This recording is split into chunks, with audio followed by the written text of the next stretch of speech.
While I was in the hospital, my mom and sister put my 4-year-old daughter in a box and told her she was being returned to the factory. I came home to find her sobbing inside it, with a strange man standing over her, threatening to take her away, while my family laughed. I didn't scream. I just acted. A week later, they were the ones screaming. I came home a day early.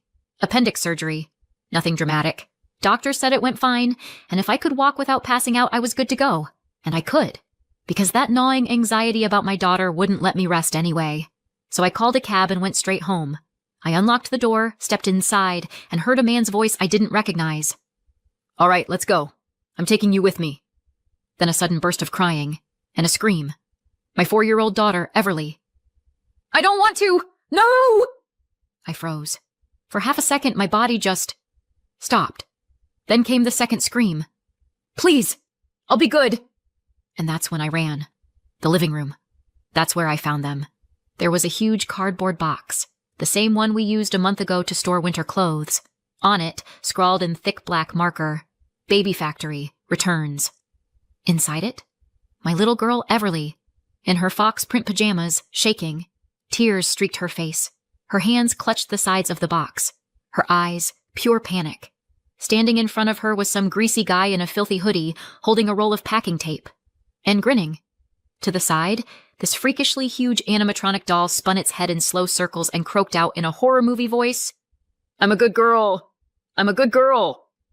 On the couch, my mother, Betty, sitting there with her arms crossed, laughing.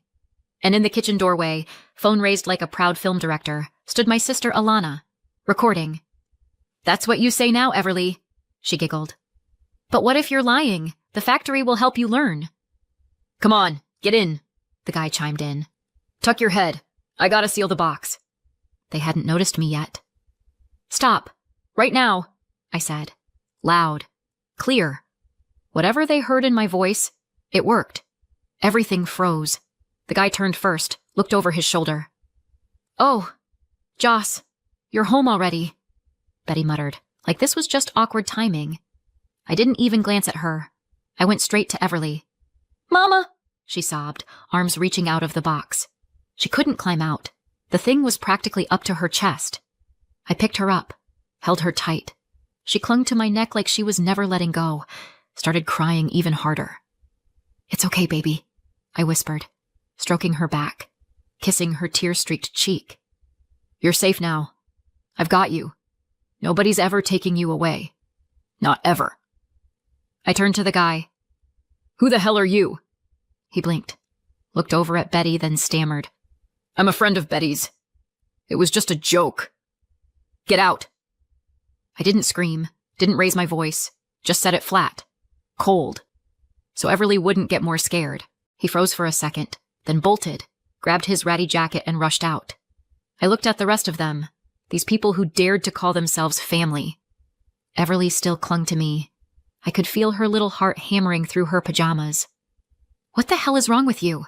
I asked, louder than I meant to. Betty stopped laughing but didn't even blink. "We were just having a little fun. Geez, don't be so dramatic." "Fun? Fun? She's 4. She was sobbing in a box while some strange man threatened to take her away. That's your idea of fun?" Betty rolled her eyes, like I was the one being unreasonable. "What are you even doing here?" I snapped. "I told you you're not allowed in this house." "I was just stopping by to visit," she said innocently. I turned to Alana. "And you? You knew damn well she wasn't allowed here." "You were in the hospital," she shrugged. "I thought—" "You thought?" I let out a laugh. "You really think? You thought my daughter was fair game for one of your TikTok horror shorts?" Alana looked away. Betty, still lounging on the couch, suddenly piped up. "So how's your stomach? Surgery go okay?" The fake concern nearly made me gag. I ignored her, kissed Everly, set her gently on a chair, and walked up to Alana. "Give me your phone." "No," she snapped, stepping back. Too slow. I yanked it from her hand, found the video, and sent it to my email. She tried to grab it back, but adrenaline and pure rage gave me the strength of 10 moms. I stepped back, took a breath. "Betty, you've got 10 minutes to get your crap and leave." I said Betty on purpose. She doesn't get to be mom.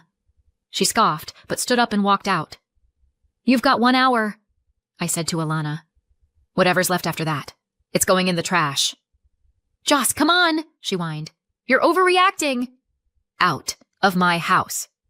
But I stayed with Everly while you were in the hospital. I helped. Helped? You terrorized her for laughs.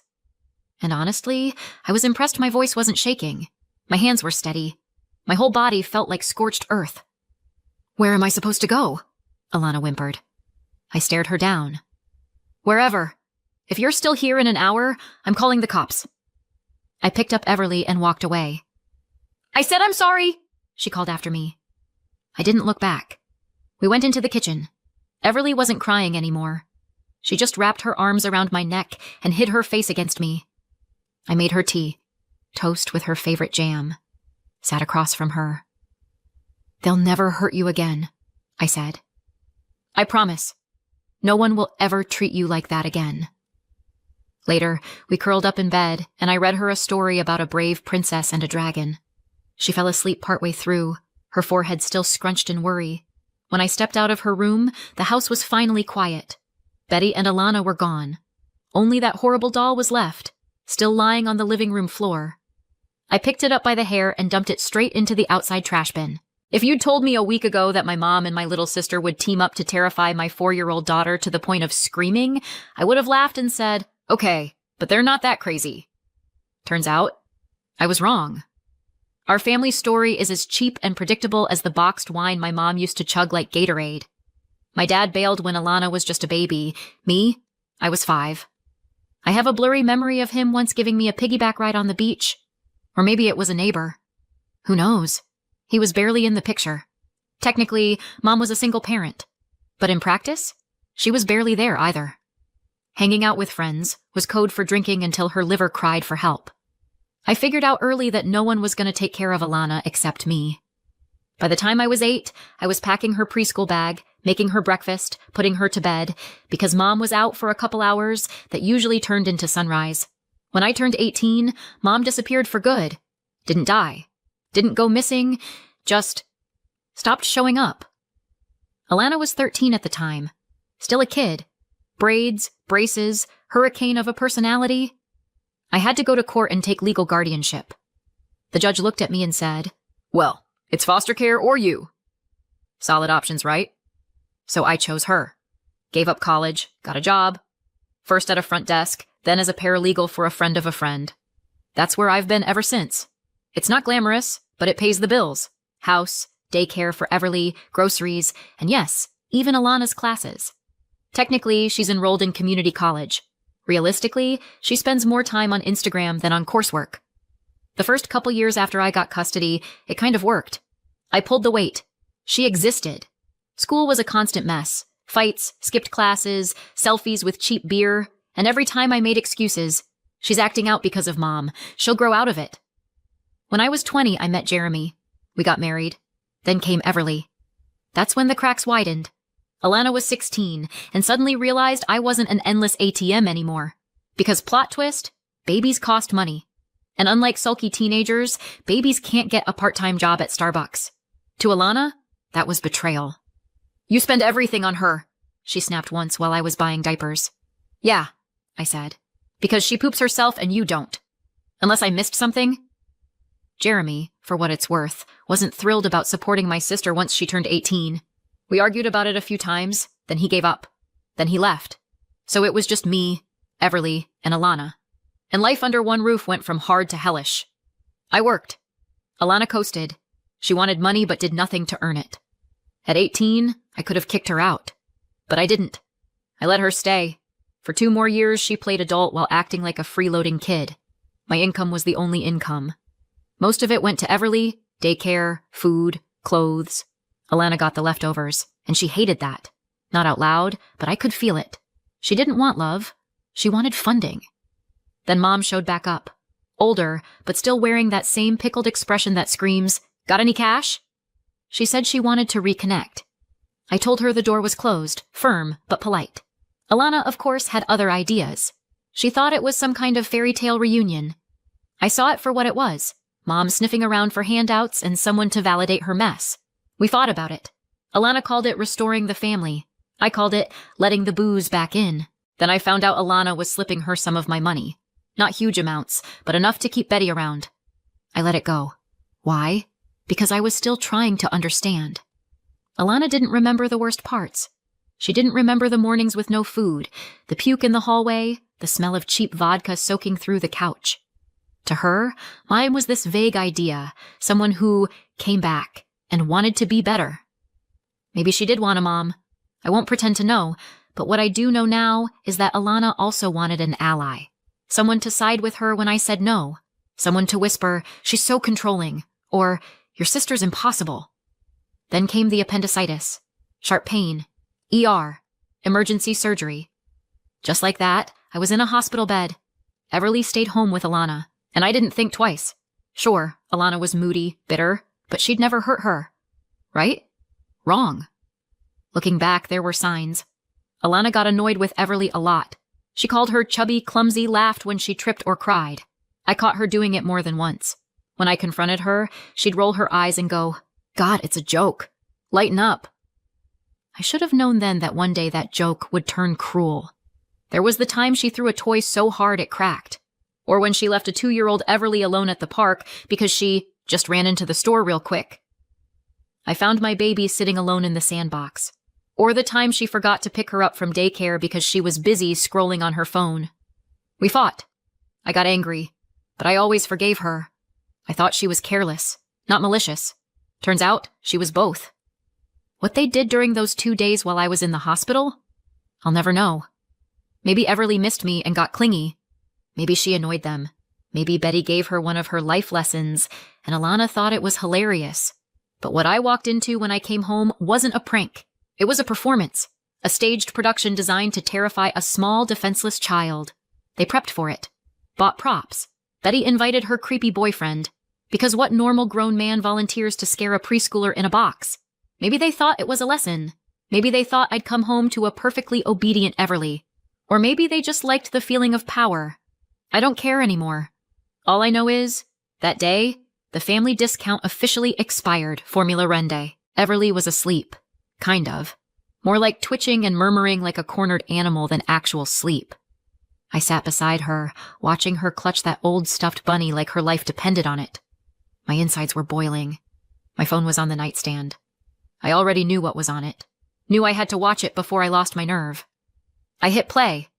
The video opened with Betty placing a cardboard box in the middle of the room, written in fat black marker on the lid, "Kid Factory, returns." Too neat to be a joke on the fly. Then Betty plopped down on the couch like she was waiting for a live performance. Some random guy in a hoodie fiddled with duct tape nearby, and Everly, my baby in her fox print pajamas, was standing in the corner crying. "Come on, sit down," Alana's voice said. She was filming. You didn't see her, but you heard her. "I don't want to," Everly screamed.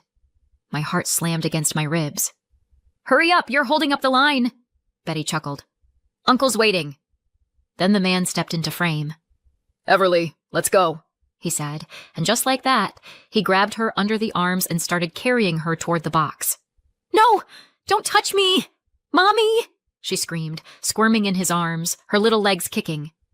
I paused the video, gasping like I'd been sucker punched. I couldn't breathe. My hands shook. My head throbbed. This was supposed to be a joke? A joke? My daughter's face stared back at me, twisted in panic, eyes wide, mouth open in terror. That wasn't pretend. That wasn't drama. That was raw, primal fear. I sat there for a while, trying to breathe, trying to calm down. Then I pressed play again. He dumped her in the box, towered over her. "Sit still so Uncle can tape it shut," Alana said off-screen, like she was giving instructions for a school project. "They'll teach you how to behave at the factory." Then Betty walked over, wound up a doll, and the creepy thing started spinning its head and chanting, "I'm a good little girl. I'm a good little girl." Betty said, "See? We're trading you in for a well-behaved one," and sat back down like she was watching a sitcom. They all laughed, while my daughter sobbed, trembling, calling for me. Then, "Okay, let's go. I'm taking you now," Hoodie Guy said. "No, please, I'll be good," Everly wailed. I hit stop. I didn't need to see the rest. I had lived the rest. Thank God I came home when I did. Thank God I was there to drag those monsters out of my house. My mouth felt like I'd eaten a spoonful of sand. There was no confusion, no gray area. This wasn't a prank. This was cruelty, premeditated and sadistic. And no, they weren't getting off easy with just being thrown out. I didn't sleep that night. Every time I closed my eyes, my brain made horror reels. What if I hadn't come back? How far would they have gone? In the morning, someone pounded on the door, hard. 3 sharp knocks. It was Alana. "Joss, she started, putting on a face like she was starring in a low-budget drama. "Maybe I went too far. Let's just forget it happened, okay? I'm your sister." "No," I said. "You're a grown woman who tortured a child. You don't get to come back." "But I didn't finish packing," she started. "Great. Do it now, while I watch." She blinked like I'd slapped her. "Now?" "Now." So Everly, who was practically glued to my hip, and I followed her to her room. "You've got 3 hours," I said. 3 hours? She shrieked, already yanking open drawers. "Joss, are you serious? I won't make it. This is my life. I have dresses, coats, shoes, bags." "You have 3 hours," I repeated. "Whatever you leave, I'm trashing." "That's my nightstand," she shouted, pointing at the IKEA table. "Bought it with my money. So, nope." She rolled her eyes and started chucking shirts into her bag like a teenager storming out of summer camp. "And the microwave?" she called after a minute. "Alana, seriously?" I actually laughed. "You're not taking my microwave to the home for emotionally bankrupt witches. Just grab your crap. Furniture and appliances stay." She huffed, muttered something about me taking everything from her, and kept flailing around.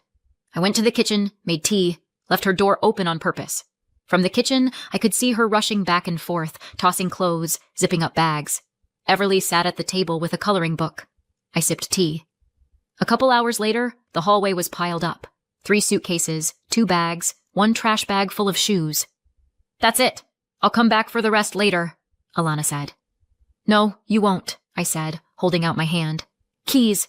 You're not stepping back into this house." She hesitated for 1 second.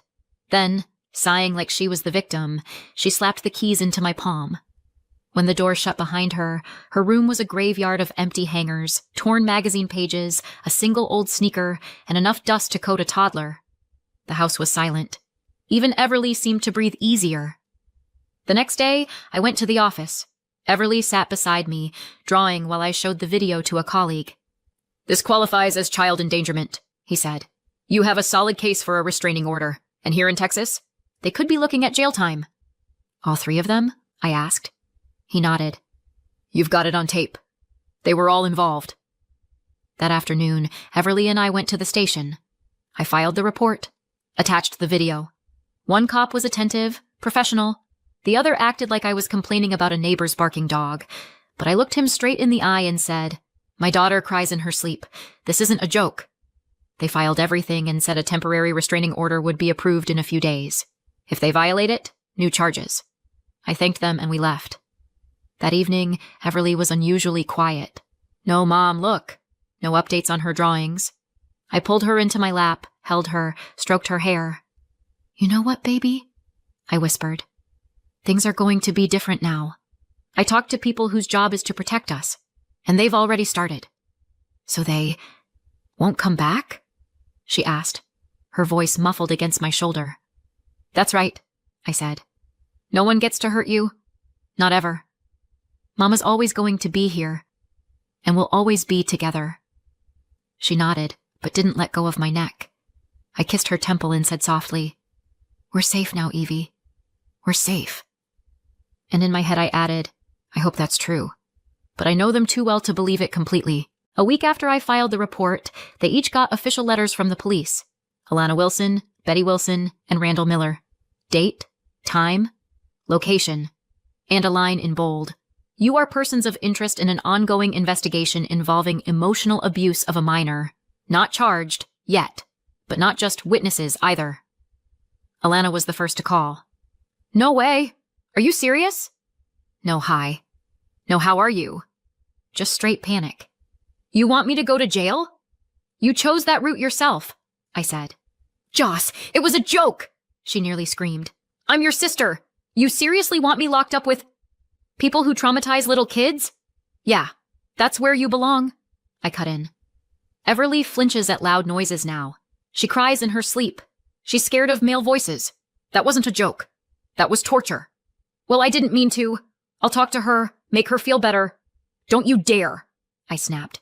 Don't even think about going near her. Oh my God, you're always so dramatic, she scoffed. Fine. I'll come over and we'll talk like adults. Nope. We're done. Goodbye. Next call. Betty. You're putting your own mother in jail, she said. No greeting. Just the usual guilt trip opener. Do you even hear yourself? You mean the mother who ditched us and showed back up when she needed money? I replied. Yeah. Sounds about right. I just wanted to spend time with my granddaughter. Oh, sure. Box, creepy doll, strange man, real quality bonding time. Then Randy called. His voice was cautious, like a guy defusing a bomb with oven mitts. Look, I didn't know, okay? Betty asked for help. I thought it was a game. Like a prank. A box, a toy, you know? I didn't realize it was serious. You didn't realize the kid was screaming and crying in terror? No. I mean, kids are weird, right? I don't have kids. I don't know what's normal. I just thought, save it. The court will explain it to you. Whoa, no need for court. I'm really sorry. Maybe we could settle this? Yeah, in court. Each time the pity card came out, I hung up. I had no pity left. I'd spent it all on Everly. A few days later, I decided Everly deserved a slice of normal. She still held my hand like a lifeline when we walked anywhere, but she'd started playing again, drawing, singing to herself sometimes. I sent her back to preschool, just a few hours a day, to be around kids. Then I got the call. Hi, this is Miss Denise from the daycare. Alana stopped by. We let her in because she used to pick Everly up before. I ran out of the house. Everly was standing in the coat room, holding her backpack like a shield. Her face was pale, eyes huge. Baby, I'm here, I said, scooping her up. She wrapped her arms around my neck like she thought I'd vanish again. I turned to the teacher. Did you hear what she said? What did Alana tell her? She kept saying it was just a misunderstanding, that it was a joke, and that she loves Everly and misses her. I didn't realize right away that it was upsetting Everly until I saw her flinch when Alana tried to hug her. She cried. I'm really sorry. Thank you for telling me, I said, kissing Everly's cheek. Please don't ever let her near my daughter again. I'll bring in the restraining order paperwork. That night, Everly had another meltdown. She couldn't fall asleep, then started sobbing in her dreams, whispering, Don't take me. Please, don't take me. I sat by her bed all night, holding her hand, whispering whatever comfort I could find. By morning, I called a child psychologist. The therapist was gentle and kind. She said Everly's reaction was textbook for trauma, anxiety, separation fear, nightmares. We started weekly sessions. I asked for a written report for court, because no, it wasn't just a bad joke. It was emotional damage. That same day, I filed a motion for a protective order against Alana. I included everything, past behavior, the video, the preschool incident, the psychologist's report. The judge approved it fast. Alana was now legally banned from contacting us in any way. Texts, calls, visits, any of it could land her in jail. One step closer, and it's a felony. I thought that would be the end of it. It wasn't. We were walking back from the grocery store when I saw them. All three. They were standing by my building like some deranged reunion tour. I turned on the voice recorder on my phone. Betty started first. You're insane! Throwing your own mother in jail? You left when Alana was 12. I raised her. You're just the woman who gave birth to us. Alana chimed in. We could have handled this privately. Sure, I said. Boxing up a child and mocking her. Very family-friendly. And then Randy stepped forward. His face was red. His breath reeked. Booze, smoke, sweat. Something sour and rotting. He got too close, grabbed my shoulder and yanked hard. Drop the charges, he hissed, breathing that stench in my face. Or you'll regret it. Everly screamed and clung to me. I held her tight. Let go, I said through my teeth. He didn't. His fingers dug in deeper. His lip curled. You don't know who you're messing with, he growled. Take it back, or I swear, Betty rushed in, yelling, You ungrateful brat, and grabbed my other arm. Everly lost it, full-on panic, sobbing hysterically. I shoved them off and turned, shielding her with my body. My shoulder burned from the grip, but I didn't care. She was all I saw. "You monsters," I muttered. Then I heard it. "It's all on video," said a woman from the porch across the street. "I've been filming. Police are on their way." Randy froze. Betty hesitated. Click. Click. The woman held up her phone. A man appeared behind her, holding his own. "I called too," he said. "Assaulting a mother in front of her kid? Y'all are screwed." For a moment, there was silence. Just Everly sobbing into my chest. Randy unclenched his fists. His expression shifted. Still furious, but quieter. Duller. Like someone slapped the rage out of him. "Let's go!" Betty barked, yanking his sleeve. "Now! Before they show up!" Randy spit on the ground and turned. "This isn't over," he muttered. I didn't move. Everly shook in my arms. Click. Another photo. Captured. Their faces. My torn shirt. Our front yard. Everything. They walked off. Alana stayed behind for a second, standing there like she might say something, but didn't. She turned and followed them. Didn't look back. I held Everly close, and for a second the whole world went quiet, except for her sobs. Sharp, broken little gasps like she couldn't get air. "It's okay, baby. I'm here," I whispered, stroking her back. "You're safe now. You're okay." "You did the right thing. Keep protecting your daughter," said the woman from the porch. "Thank you," I managed. She gave me a small smile. "I'll send you the video, just in case." I nodded, and in the back of my mind I thought, I don't just have my word anymore. I have video, audio, eyewitnesses, and most importantly, one more reason why they need to be locked up. The next morning, I was at the station again. Video from my phone, audio from the recorder, witness statements, the psychologist's report. The officer looked through it and nodded. "This is serious. Assault, threats, witness intimidation. It'll stick." Things moved fast after that. My lawyer said that even the softest judge would have a hard time brushing this off.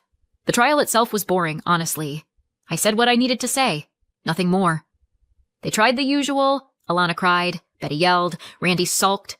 The sentences were read in a flat voice. Alana, 4 months for her role in the original incident.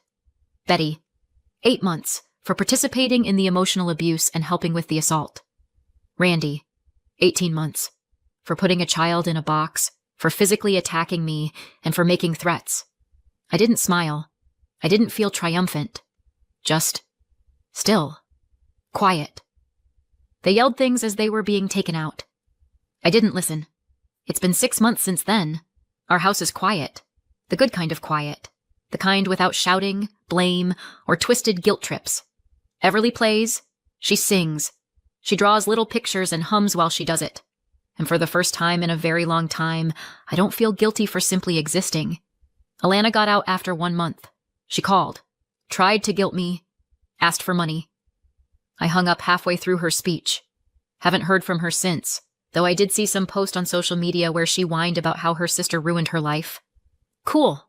Let her whine. I don't know where Betty and Randy are, and honestly, I don't care. Betty's probably out on early release by now, still fantasizing about suing me for falsely accusing a poor innocent grandma. And Randy? With 1.5 years to serve, he's probably still inside. That's not a parking ticket. I haven't checked, because I'm living my life now, not theirs.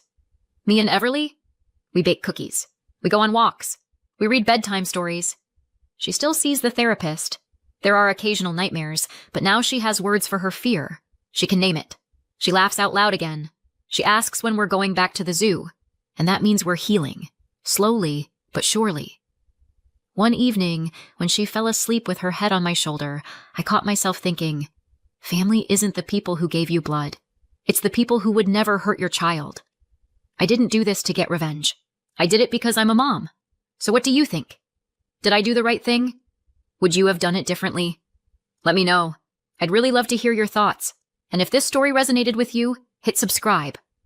There's more where this came from.